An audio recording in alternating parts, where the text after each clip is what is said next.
हजारों करोड़ का माल जाता है यहाँ से विदेशों में। सोना है ये सोना जो धरती पर उगता है।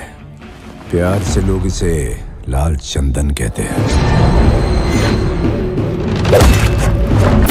भर के लौंडा पूरा बिहार के बाहुबली बनल बा और तू लोग कुछ नहीं के कर सका।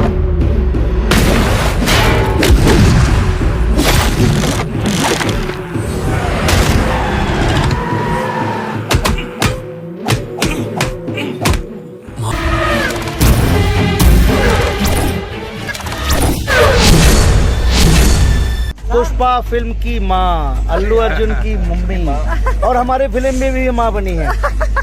और ये उसी जंगल में शूटिंग हो रही है जहाँ पुष्पा की शूटिंग हुई थी।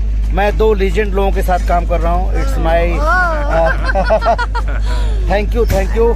और आपको हमारी उत्तर प्रदेश बिहार के सब लोग जानते हैं। पवन सिंह के अगर फैन है तो इस वीडियो को ज़्यादा शेयर कीजिएगा, क्योंकि ये खबर किसी को पता नहीं चला है, लीक हुआ है बस कि power star Pawan Singh Pushpa film का रीमेक बनाने जा रहे हैं। तो जी हाँ गाइस, ये पावर स्टार पवन सिंह के लिए बहुत बड़ा मोमेंट है, मैं समझ सकता हूँ। तो इस वीडियो को दबा के शेयर कीजिएगा और इस वीडियो को हो सके तो आप लाइक कर दीजिएगा और मेरे चैनल को सब्सक्राइब कर लीजिएगा। और जी हाँ गाइस, ऐसे ही कोई इंटरेस्टिंग खबर पाने के लिए हमें इंस्टाग्राम पे आप फॉलो कर सकते हो, नीचे लिंक डिस्क्रिप्शन में आपको मिल जाएगा। मिलते हैं पावर स्टार पवन सिंह किसी वायरल खबर के साथ, तब तक के लिए जय हिंद, tata, bye bye, take care.